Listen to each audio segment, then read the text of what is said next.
A 2015 production of Steve Louie Writer.me. Small Bear's Guide to Pruning the Neurosynaptic Garden. Carl Sagan.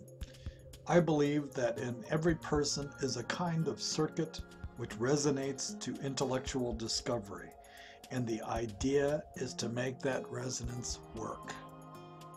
STEM, science, technology, engineering, and mathematics. Actually, the history of science teaches us that the above acronym of STEM should have read METS, because the history of innovation shows us that mathematical understanding of something often precedes the development of the science and engineering that results from it. Why is this? Science needs tools with which to engineer and evaluate the results produced by the technology that measures what is of scientific interest. Now, from STEM, we are now finding that perhaps synaptic pruning may be neuroscience's Rosetta Stone. What do I mean by that? Until the granodiorite stele was rediscovered in 1799 by a Napoleonic expedition to Egypt, along with a repeating message written in three forms: ancient Egyptian hieroglyphs, Northern Egyptian Demotic script, and ancient Greek. The hieroglyphics on the ancient tombs were subject to sustained failed attempts at deciphering by classical scholars repeatedly. The key to decoding the electrochemical signals of the brain and the way they relate to, as our thoughts, emotions, analytic functions, and even disruptions in brain function revealed by disordered synaptic processes, represents the new holy grail of neuroscience. That search for what I term the physiologic parameters of locus of control, discussed elsewhere, may give us the needed tools to translate the labyrinthine processes of the human mind. Well before that golden age, however, we will no doubt put these parameters to work in helping individuals, such as ourselves, determine our own parameters of wellness, and that's never been possible before in human history. This is rapidly becoming a popular issue in research medicine because integrative wellness, based upon the technologies and the medicine that we are going to describe, will need to proceed in a fashion that conforms to both the structure provided by the methodology of science and the peculiarities of human choice as we now know it. Those who wish to restrain the discussion solely to science, though, will find themselves politically, socially, and theologically challenged. Nevertheless, the role of science in integrative medicine in its infancy of 400 years or so of existence has much going for it. Futurist writer Ryan Eichsler has distinguished between two cultures, dominator versus what she calls partnership cultures. Carl Sagan as well points to the recent evidence of overlaying the cerebral cortex over our more primitive brain areas involving the mesencephalon and the hindbrain, evolutionarily accreted from lizards and mammalian apes, as being the prominent drivers rather than our cerebral cortex, which we pride ourselves on. We have a three-part brain that is preserved fight or flight in these lower areas during an era where maximum social participation and cooperation may be necessary to avert widespread disaster for ourselves, for our environment, and our posterity. Practitioners of MBSR point to our dysregulation of our own bodies by way of disconnecting ourselves and lack of focus on what is happening now around us and within us. Part of the reason for the lack of focus may well be the lack of tools that can reliably, continuously, and accurately provide us with feedback about our own internal states before they become disastrously negative responses. For veterans with PTSD, knowing that our anger will get us into trouble is not the same thing as being able to control and or eliminate that anger. If MBSR can provide a pathway to pruning away targeted synaptic circuits in our brains related to amygdala hijacking, then it will do more to help veterans than almost any other treatment in the history of post-conflict healthcare. The real question then becomes, can we develop an integrative, patient-oriented partnership culture, to use Ryan Eichsler's terminology, that uses effective technology to achieve the goal of measurable stress reduction at the times that it is most needed for each individual veteran? What many of the integrative medicine programs at the VA, such as mindfulness-based stress reduction, yoga, qigong, and EMDR, have in common is what I term a West meets East technique based on synaptic pruning technique. Even some practices like the martial art of Aikido has the same philosophy and requires the same level of tranquility from practitioners and requires that practitioners not harm anyone else or themselves in the practice of what they do. Now, when these disciplines were first developed, In ancient times, no one thought along the lines of what we now regard as Western outcomes-oriented healthcare practice. We had no such thing as quality improvement in the Middle Ages. As we move from technique-based practice, which is what these ancient techniques gave us, technique-based practice, to a more technology-enhanced mastery of synaptic pruning. And we'll explore more about what I mean by the phrase synaptic pruning later.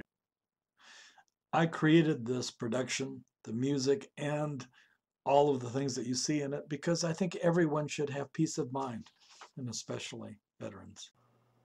Before I introduce you to my friend Sweetie Bear, I'd like to issue this prelude to the drivers of change. What's behind all of this change in healthcare? Well, first of all, the cost of disease-oriented healthcare in human and dollar value is literally unsustainable. So we're going to look at that a little bit. We're also going to look a little bit at the synaptic pruning revolution and how it is affecting research. In later episodes and in further video productions, but not in this one, we will explore technology-driven physiologic locus of control that will measure what we think, feel, and do. A revolution in social media, from patient to client, the time value of care, from expert-driven care to demand-driven care, from technique-driven synaptic pruning to technology-enhanced synaptic pruning. While we will spend some time talking about the first two bullet points, later productions will focus on the technology and research. There are multiple forces at work. I'd like to remind you, they're pushing changes in the veteran healthcare system and for the general public as well. Now, while I am not a subject matter expert, I do know my way around at retrieving information. So what you see is the cost of disease-oriented healthcare in human and dollar value.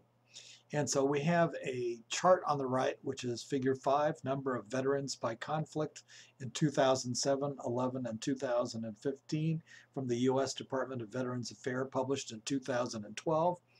And we have information from the Centers for Medicare and Medicaid Services on the right.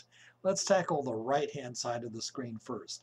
In the U.S. as a whole, by the year 2020, in other words, 5 years from now, CMS projects that healthcare spending will be nearly 1/5 of the gross domestic product, or 19.8%, or about $3.12 trillion conservatively in the United States. This is occurring while the workforce is shrinking and the population is aging. The synaptic pruning revolution, how understanding how the finger-like projections of nerve cells throughout the body communicate by a combination of electrical and chemical signaling. This is part 1, the synaptic revolution. Okay, in slide number 10 here, we're looking at the number of PubMed articles related to synaptic pruning published between 1981 to 2014, and this was prepared by me in May of 2015. And so what you see, not surprisingly, is an upward sloping chart which indicates more and more articles being written per year on synaptic pruning. In total, this represents about 392 articles in the PubMed database. Though this comes nowhere near the number of articles that are produced each year on general medicine topics, one can still see there is a growing interest in this area. Why? When you do yoga, or MBSR particularly, which are prerequisite skills, insofar as I am concerned, with respect to integrative medicine, you are teaching your brain to prune away the synapses associated with recurrent stress, anxiety attacks, tendency to have explosive anger problems, and a host of other mental health issues at the core of wellness for veterans. Though mainstream researchers may not have yet understood this connection fully, and certainly the public hasn't by participating in one of the integrative medicine programs offered at the VA, you who are participating, who are checking out this website now, you are becoming a pioneer. Congratulations. So since 2012, if you look back at the chart and notice that the real rise began around that period of time, what was happening? Well, it's due to this gentleman. The 2013 Nobel Prize was awarded to Dr. Thomas Sudoff of Stanford University. This is the guy we should all thank. He's quite a researcher because he did the early research on the impact of cholesterol as well. And he obviously thinks deeply about those things he labors long and hard to understand in his research. So thank you to Dr. Sudoff and his team of researchers.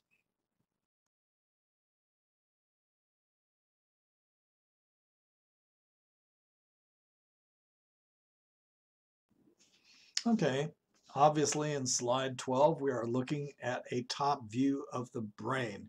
This is where we can think of our journey as beginning, but we're going to go deeper. But the brain isn't the entire story. What you're looking at now in a close-up magnification is a neuron or nerve cell.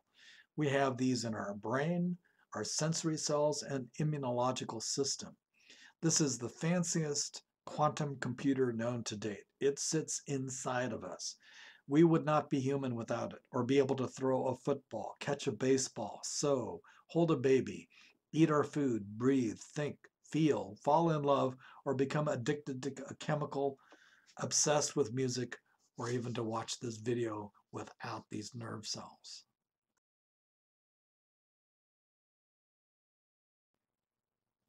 If we back off the magnification a little bit, we can see the synaptic bulbs along the nerve cell itself, the long thread like body that you see under the magnification here.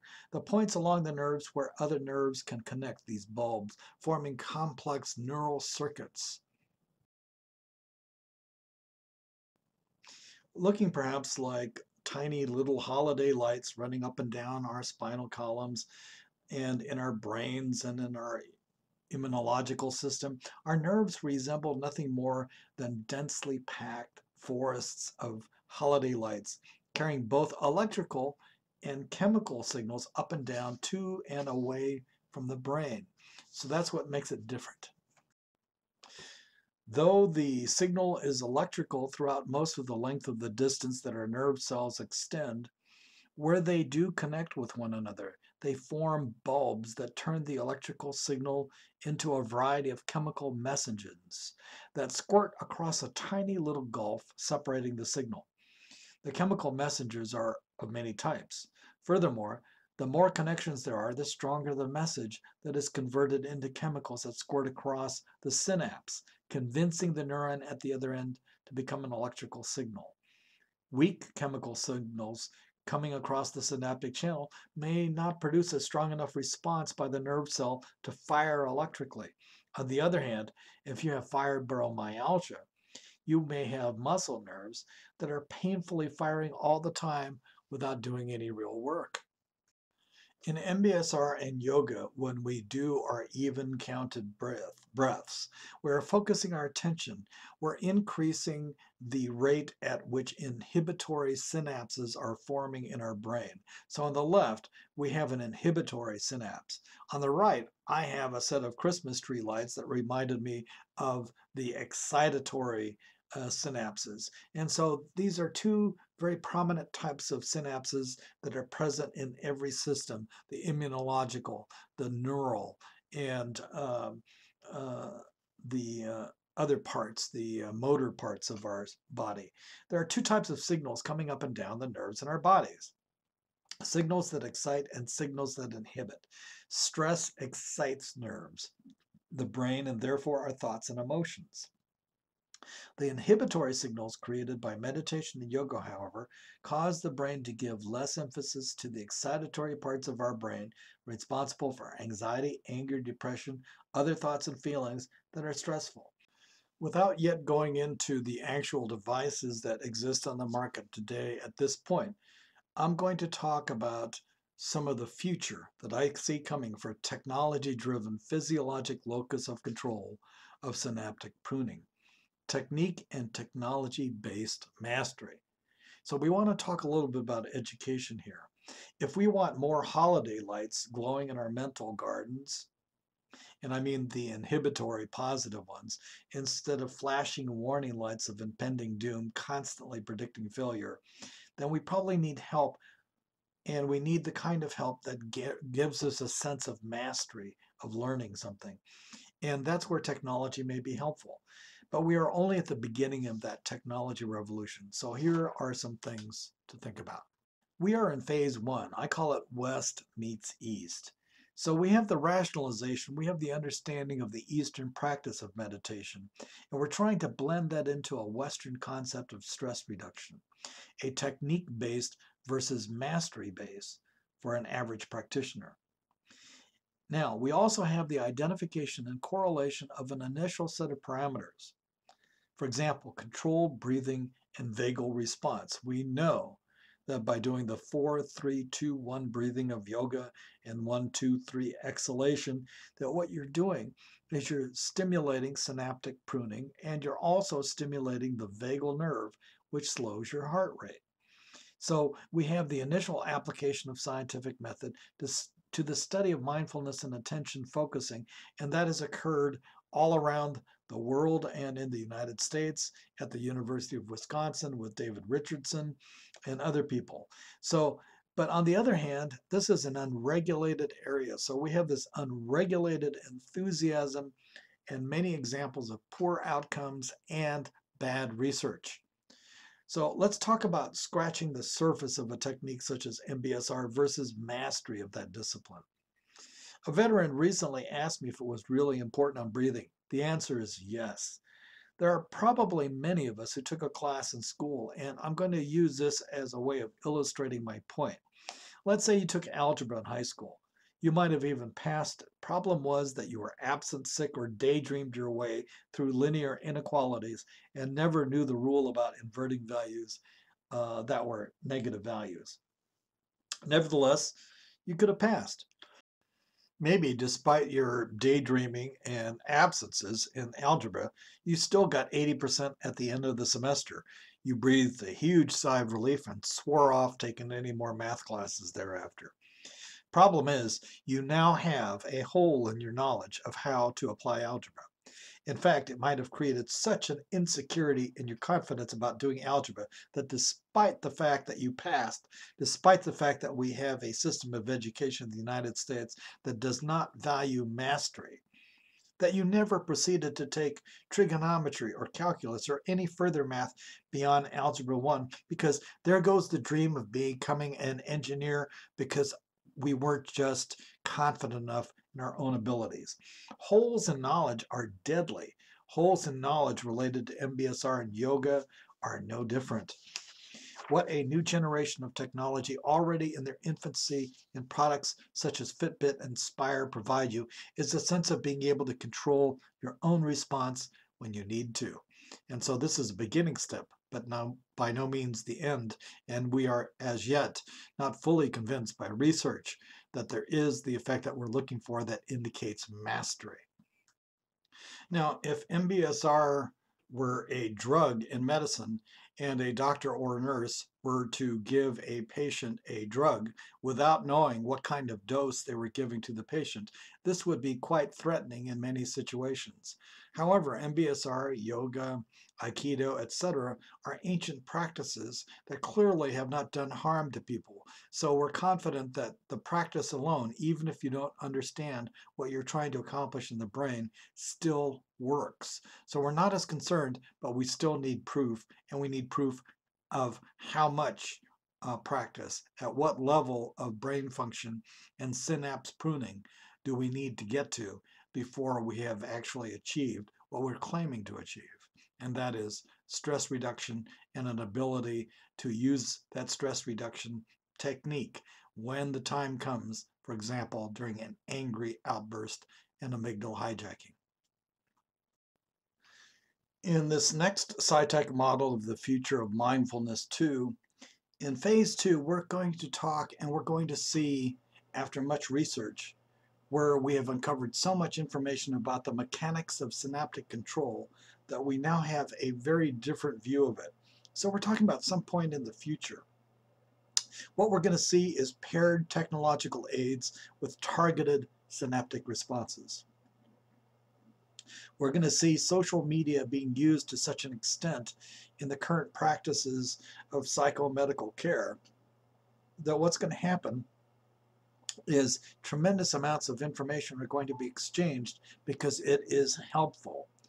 And really, it's going to overcome the objections of people in terms of privacy, and hopefully we will encounter new ways of security. But we're going to find that these practices are already so valuable. How do we know? Well, if you use My Map, My Walk, or something like this, you have the option of sharing that information with your friend. We are already doing similar kinds of things. So we're already seeing, and in the future there will still be semi-regulated practice with a combination of implantable versus wearable technology. So we're going to move from Fitbit, iPhone watch, Samsung Galaxy heart rate variability monitors to we're going to see implanted devices. And I think it's going to be the opposite of what people expect. The concentration on pain management, flexibility, strengthening, and balancing is going to be extremely important to the baby boom generation as we age over the next 20 years. So we're going to see a lot of pioneer work on performance enhancement by early adopters of this mechanics of synaptic control, which means you, the people in yoga, in MBSR, etc. I personally feel that a person who has actually mastered MBSR would be able to use that stress reduction technique in response to a stressor that might otherwise create an anxiety-based panic attack. But we currently have no way of being able to measure that mastery. That's why the current technique-based training must give way to technology, even while we are learning the techniques to achieve that mastery before the technology is truly available. I want to be successful, and I imagine you do too, or you wouldn't have devoted the time of going through this video. Let's have a meeting of minds and let's share experiences. Thank you, and please give me your feedback. Welcome to Simply Well and Veterans Integrative Medicine. We're going to talk about recent findings in brain research at a very simple level. Simple enough for a small bear to understand, like Sweetie Bear, who is a fictional character from my children's books. I'm fictional? Fictional. It means you're not real. Says who? I made you up in my mind. That is, my neurons did, although I do admit you seem very real to me at times. In your head? It allows us to feel, think, and remember things, and also to creatively imagine things that don't even exist. My brother Norbert says he doesn't give me permission to think. I thought Norbert couldn't speak, and at only almost 1 year old, what does he know? He's here. He writes? It says, sweetie, you suck. I don't know. I can't read. But you're almost only 3 years old. You're his older brother. He spit. Whatever. Let's see. Why are you wearing a ski mask? I can't see your beautiful black and white panda fur. I'm not a panda, but I am Chinese. Okay. You've got black and white fur and you look like a panda club to me. I'm an oso marsupial, a small bear with a pouch. You mean like a kangaroo? Yes, And a bit of a lisp. yes.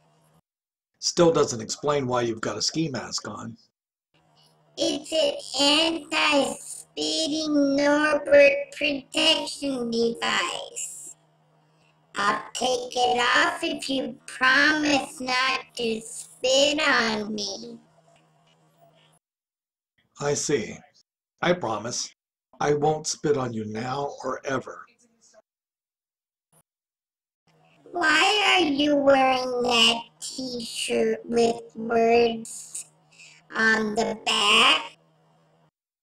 I'm practicing yoga in the Connected Warriors program at the VA. Sometimes veterans and just about everybody else needs to have a reduction in stress. You mean like hiding from Norbert bidding? Do you have nightmares? Oh yes. Well, I guess you're a veteran of a different kind. Oh, so marsupial. What's this? It's spaghetti. I'm going to use it to show something about the brain. Okay, I'll take off the mask. I want to see what you're doing. If our brain is full of spaghetti. Norbert says my brain is full of trash. Well, you see, many people, and possibly some oso marsupans, have a mistaken view of what the brain is like. I want to explain it so everyone, including a small bear, would understand. My brother always asks me, how do you know? Like I'm stupid. Well, it's actually because this team of people, including James Rothman, Randy Schekman, and Thomas Sudoff, shared the 2013 Nobel Prize in Medicine and Physiology for vesicular trafficking and synaptic transfer between neurons. Are we talking about cars? Vesicular trafficking sounds bad. Oh no, we're not talking about cars. We're talking about who you are, your brain. We're talking about the human brain.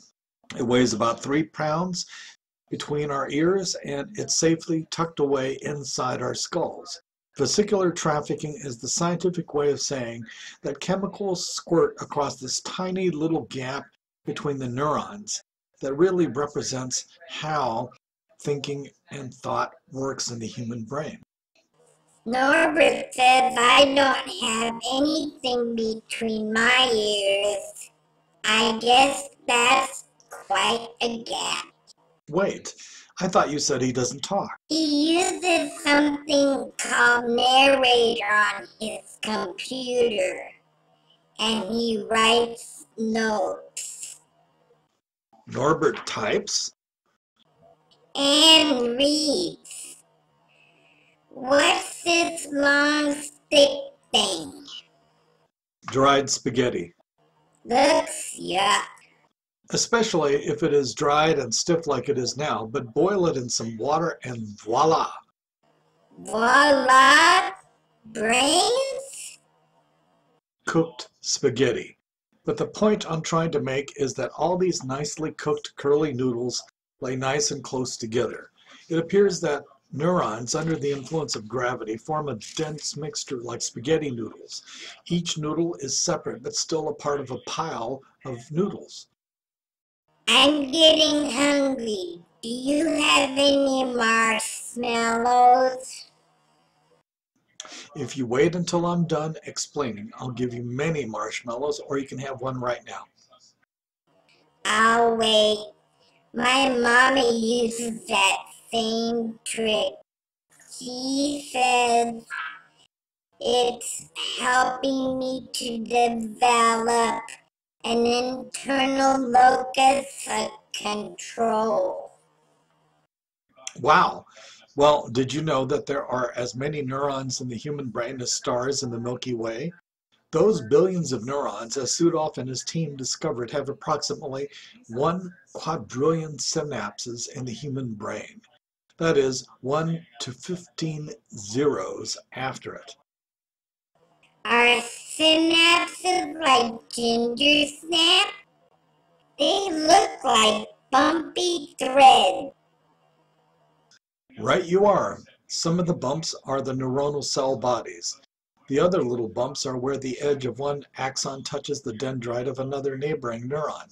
Each neuron can send out and receive hundreds and thousands of little fingers touching another neuron's dendrite. Each little connection between one neuron to another is called a synapse. Not a sugar cookie? No, but I bet you're getting a picture of a cookie in your mind right now.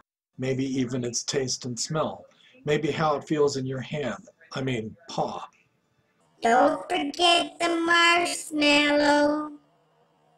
But these tiny little things remind me of something. Like branches in a tree. Or an image of Norbert spitting? Now you've done it. I feel a mechanics attack coming. You mean a panic attack?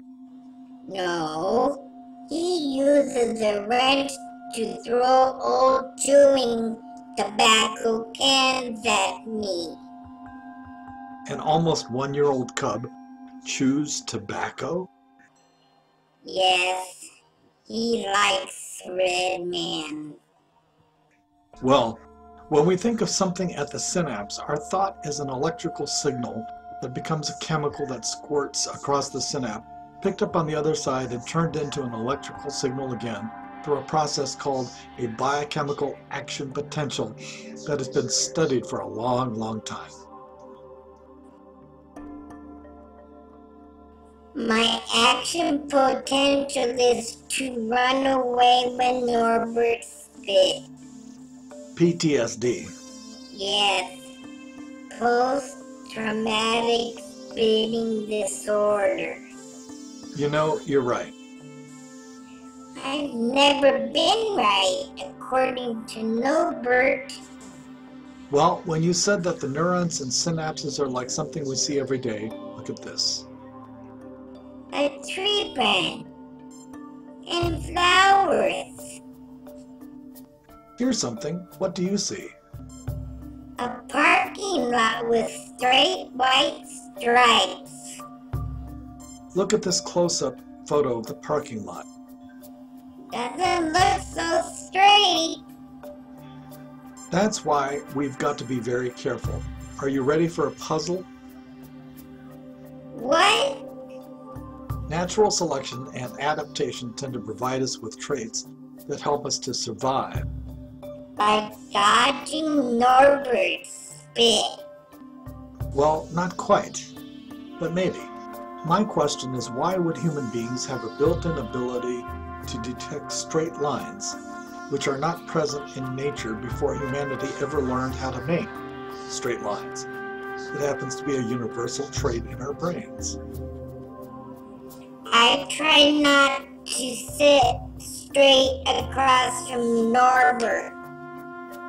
It also seems that instead of having to look for the ends of neurons to create memories, our neurons develop synapses whenever necessary by locating the closest spaghetti noodle next to it and making a synapse.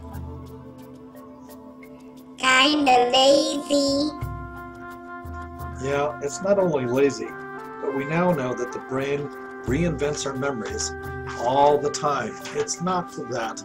They are stored in the brain in one location among the quadrillion synapses, but they're constantly being rewired as we live, as we choose to remember. Maybe I don't have enough ginger snaps. You know what? The average baby is born with too many neurons and synapses. And as we get older and the brain actually actively prunes away synapses and neurons, we remove them.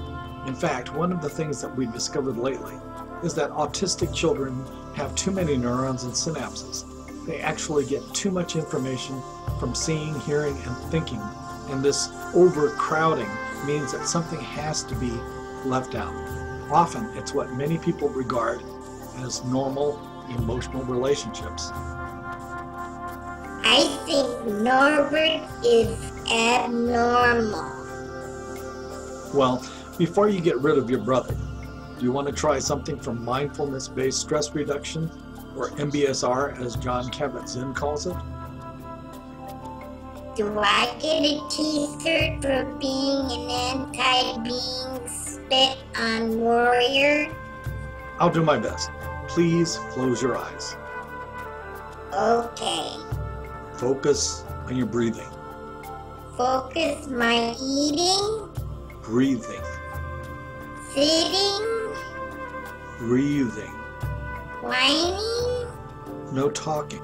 Focus on your breathing. Good. Try to breathe even breaths in and out through your nose. Feeling. Breathing. Each time you bring your attention back to your breathing, you are strengthening a brain circuit that reduces your stress by stimulating your vagal nerve. When you feel like it, open your eyes. What a pretty day. Exactly. And look at all these marshmallows I've gotten out for you.